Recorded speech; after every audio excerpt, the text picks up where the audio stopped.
नमस्कार बंधुरा welcome to एसटीयूनिक sports. तो इस्ट बेंगल समर्थकरा भाबबे এই দুঃখ কবে খতম হবে। পর পর প্লেয়ারের চোট ইস্ট বেঙ্গলকে এখন কিন্তু মিনি হসপিটাল বলাই যায়। আর মিনি হসপিটাল নয়, যেভাবে প্লেয়াররা চোট পাচ্ছে পুরোপুরি হসপিটাল টিম একটা হয়ে গেছে। তো আজকে কিন্তু নতুন করে আরও দুই বিদেশিকে নিয়ে বড় চিন্তা অস্কারের। কি আপডেট রয়েছে বিদেশিদের নিয়ে সেগুলো তোমাদের জানাবো। তার সাথে সাথে আজকে কলকাতা ডার্বি মুখোমুখি লড়াই ইস্ট বেঙ্গল মোহনবাগানের, তো সেই ম্যাচ নিয়ে কথা বলার রয়েছে এই ভিডিওতে। তার আগে একটাই রিকোয়েস্ট, চ্যানেলে যারা প্রথমবারের জন্য এসেছো মনে করে চ্যানেলটাকে সাবস্ক্রাইব করে নাও, তাহলে তোমাদের প্রিয় দলের খেলার সমস্ত আপডেট তোমরা এখানে পেয়ে যাবে। তো প্রথমেই যদি আমরা কথা বলি আজকে রিলায়েন্স ফাউন্ডেশন ডেভেলপমেন্ট লিগের কলকাতা ডার্বি নিয়ে। তো কলকাতা ডার্বির আগে বেশ কিছুটা চাপে রয়েছে ইস্ট বেঙ্গল, কারণ বর্তমানে যদি আমরা রিলায়েন্স ফাউন্ডেশন ডেভেলপমেন্ট লিগের পয়েন্ট টেবিলের দিকে তাকাই, মোহনবাগান কিন্তু 4 ম্যাচে 10 পয়েন্ট নিয়ে পয়েন্ট টেবিলের শীর্ষে রয়েছে। ইস্ট বেঙ্গল কিন্তু 7 পয়েন্ট নিয়ে 2 নম্বর পজিশানে রয়েছে। 6 পয়েন্ট নিয়ে কিন্তু 3 নম্বর পজিশানে মোহামেডান এবং 5 পয়েন্ট নিয়ে যারা রয়েছে তারা হচ্ছে ডায়মন্ড হারবার এবং ওড়িশা। তো আজকে এমন একটা ম্যাচ ইস্টবেঙ্গলকে কিন্তু জিততেই হবে, জিতলে পরবর্তী রাউন্ডে ইস্টবেঙ্গল মোহনবাগান তারা কোয়ালিফাই করে যাবে, কারণ এই গ্রুপগুলো থেকে 3টে করে দল পরবর্তী রাউন্ডে যাবে। যদি কোনোভাবে ম্যাচ ড্র ইস্টবেঙ্গল করে তাহলে কিন্তু অন্য দলেদের দিকে তাকিয়ে থাকতে হবে। ম্যাচ যদি হেরে যায় সেক্ষেত্রে কিন্তু কার্যত আজকেই বিদায় নিশ্চিত হয়ে যাবে। তো যথেষ্ট চাপে কিন্তু থাকবে বিনোজর্জের ছেলেরা। এবার খুব একটা ভালো কিন্তু তারা যে রিলায়েন্স ফাউন্ডেশন ডেভেলপমেন্ট লিগে পারফরমেন্স করতে পেরেছে সেরকমটা নয়। কয়েকটা জায়গায় কিছু কিছু প্লেয়ার ভালো করেছে। আজকে বিশেষত সায়নের দিকে নজর থাকবে, সায়ন কীরকম পারফরমেন্স করে। আমান সিকে সে ক্যাপ্টেন রয়েছে, আমান যদি ভালো আজকে ফর্মে থাকে, শ্যামল বেসরার মতন প্লেয়ার যদি মাঝমাঠ কন্ট্রোল করতে পারে, কুশ ছেত্রী যদি সেরা ফর্মে থাকে তাহলে কিন্তু বিনোজর্জের কাজটা কিছুটা হলেও সুবিধা হবে। অপরদিকে মোহনবাগানের ডেগি কার্ডোসও কিন্তু তার দল নিয়ে বেশ খুশি রয়েছে এবং তার দলের প্লেয়াররা বেশ ভালো করছে। সেখানে রাজ ভাস্করের মতন প্লেয়ার রয়েছে, টাইসনের মতন প্লেয়ার রয়েছে, আমানদীপের মতন প্লেয়ার রয়েছে। তো ওভারঅল কিন্তু দুটো দলই কিন্তু হাড্ডাহাড্ডি আজকে লড়াই দেবে, আমরা বুঝতেই পারছি। ঠিক দুপুর 2:30 থেকে নৈহাটি স্টেডিয়ামে ম্যাচ রয়েছে। এবার এই ডার্বি ম্যাচটা কিন্তু তোমরা সরাসরি লাইভ দেখতে পাবে। লাইভ দেখার জন্য একটাই কাজ করো, চ্যানেল সাবস্ক্রাইব করে রাখো। ভিডিওর কমেন্ট বক্সে ফার্স্ট কমেন্টে কিন্তু আমি পিন করে দেবো, সেখান থেকে দেখতে পাবে। এছাড়া যারা ফেসবুক পেজে রয়েছে তাদের ফেসবুক পেজেও শেয়ার করে দেব। রিলায়েন্স ফাউন্ডেশনে যেটা অফিসিয়াল চ্যানেল রয়েছে সেখানেই কিন্তু লাইভ হওয়ার কথা রয়েছে। যদি কিছু পরিবর্তন হয় সেটাও কিন্তু আমি জানিয়ে দেব। তার জন্য কিন্তু এই একটাই কাজ বললাম, একটু চ্যানেল সাবস্ক্রাইব করে রাখো। তা না হলে বলবে যে আপডেট পেলাম না, খেলা দেখতে পেলাম না, সেটা বললে হবে না। চ্যানেল সাবস্ক্রাইব করে রাখো। আর এই ভিডিওর কমেন্ট বক্সটা কিন্তু ম্যাচ শুরু হওয়ার আগে এসে একবার চেক করে নিও। তো ওভারঅল কিন্তু আজকে ডার্বির দুর্দান্ত লড়াই হবে। আর ডার্বি যখন হচ্ছে তখন স্কোর লাইন প্রেডিকশান তো চলবেই। আগে কিছু ম্যাচে অনেকেরই স্কোর লাইন প্রেডিকশান মিলেছে। আজকে রিলায়েন্স ফাউন্ডেশন ডেভেলপমেন্ট লিগের ডার্বি ম্যাচের রেজাল্ট কি হতে চলেছে সকলে কিন্তু কমেন্ট করে জানিও। যাদের কমেন্ট মিলে যাবে তাদের নাম কিন্তু পরবর্তী ভিডিওতে অবশ্যই শেয়ার করা হবে, তাই সকলে কমেন্ট করে যেও। তো এরপরে যে বিষয়টাকে নিয়ে কথা বলবো ইস্ট বেঙ্গলকে নিয়ে। তো ইস্ট বেঙ্গল কিন্তু বর্তমানে একদম হসপিটাল টিম হয়ে গেছে, যেরকম ভাবে একাধিক প্লেয়ার ইনজুরির কারণে ভুগছে। তো প্রত্যেকটা প্লেয়ারই বলতে গেলে কম বেশি সিজনে ইনজুরি পেয়েছে, কিন্তু এই মুহূর্তে ইনজুরির কবলে যে সমস্ত প্লেয়াররা রয়েছে তাদের নামগুলো বলে দিচ্ছি। প্রথম মোহাম্মদ রাকিব, দ্বিতীয় প্রভাত, তৃতীয় হচ্ছে আনোয়ার আলী, তার সাথে সাউল ক্রেসপো, মাধি তালাল। এবার নতুন করে নতুন 2 বিদেশি আরও সেখানে যোগদান করলো, সেটা হচ্ছে প্রথম ক্লেটন সিলভা। তো ক্লেটনকে নিয়ে প্রথমেই একটু কথা বলি। সিজনের প্রথম থেকে ফিটনেস ইস্যু, তার পিঠে ব্যথা, ব্যাক ইনজুরির কারণে ভুগছিল।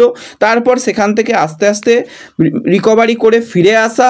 এতদিন হয়ে গেল 20-22টা ম্যাচ খেলে ফেললো এই সিজনে। নামের পাশে কোনো গোল নেই, একটা মাত্র অ্যাসিস্ট হয়তো করেছিল, না 2টো অ্যাসিস্ট করেছিল। এর বেশি ক্লেটনের কাছ থেকে কিচ্ছু পাওয়া যায়নি। এমন একটা সময় এসে দাঁড়িয়েছিল তাদের ছেড়ে দেওয়ারই সিদ্ধান্ত নেওয়া হয়েছিল, কিন্তু আবার পরিস্থিতি পরিবর্তন হয়, সেই কারণে কিন্তু রেখে দেওয়া হয় যে একাধিক বিদেশি প্লেয়ার ছিটকে যাচ্ছে, সেখানে যদি আবার এরকম একজন বিদেশিকেও ছেড়ে দেওয়া হয় তাহলে কিন্তু চাপ বাড়বে। কিন্তু যেরকমটা শোনা যাচ্ছে লাস্ট ম্যাচ কেরালার বিরুদ্ধে বিরুদ্ধে খেলার পর থেকেই কিন্তু তার ইনজুরি আবার নতুন করে মানে তাকে ভোগাতে শুরু করে দিয়েছে। একে যেটা তার পিঠে ব্যথার ইনজুরি, সেইটা তার সাথে আরও নাকি কিছু নতুন করে ইনজুরি লেগেছে। তো যেরকমটা সূত্র মারফত খবর পাওয়া যাচ্ছে যে তার ইনজুরির জন্য তার সিজনটা শেষ হয়ে যেতে পারে। তার কিছু মেডিকেল রিপোর্ট আজকেই করা হবে এবং সেই রিপোর্ট অনুযায়ী কিন্তু বোঝা যাবে যে ঠিক কতদিন আর খেলতে পারবে না। খুব সম্ভবত ক্লেটন সিলভার কিন্তু এই সিজনে মাঠে নামাটা কার্যত একদম অনিশ্চিত ব্যাপার হয়ে গেছে। যদি জোর জবস্তি নামিয়ে দেওয়া হয় সেটা পরের কথা, কিন্তু মেডিকেলি দেখতে গেলে তার কিন্তু মাঠে নামা আর মনে হচ্ছে এই সিজনে হবে না। তো এই বিদেশিকে নিয়ে কিন্তু চিন্তা বাড়লো। তার সাথে সাথে যেই প্লেয়ারকে নিয়ে অনেক কথা হয়েছে, পারফরমেন্সের আপ ডাউন নিয়েও অনেক রকম কথা হয়েছে, সেটা হচ্ছে হিজাজি মাহের। হিজাজি মাহেরের সিজনের প্রথম থেকেই আমরা দেখতে পাচ্ছিলাম যে সেই একমাত্র প্লেয়ার যে কিন্তু ছোটোখাটো চোট আঘাত নিয়ে খেলেছে। কখনো তার দাঁত ভেঙে গেছে, কখনো তার ঘাড়ে লেগেছে, কখনো তার হাঁটুতে লেগেছে। তো অনেক সমস্যার পরও কিন্তু হিজাজি মাহের ধারাবাহিক খেলে গেছে। পারফরমেন্স আপ ডাউন হতেই পারে। তো আইএসএলের 13টা ম্যাচ খেলে কিন্তু নামের পাশে 2টো গোলও রয়েছে হিজাজি মাহেরের। তো সেই হিজাজিকে নিয়ে কিন্তু এবার একটা বিরাট বড় দুঃসংবাদ বেরিয়ে এলো। কালকেই তোমাদের রাতের দিকে ফেসবুক পেজে শেয়ার করে দিয়েছিলাম যে দ্রুত সুস্থ হও রাজাজি। তো হিজাজিকে নিয়ে কি আপডেট? কালকে ইস্টবেঙ্গল যখন অনুশীলন করছিল, অনুশীলন চলাকালীন কিন্তু হিজাজি মাহেরের একটা বড় সড়ো ইনজুরি হয়েছে।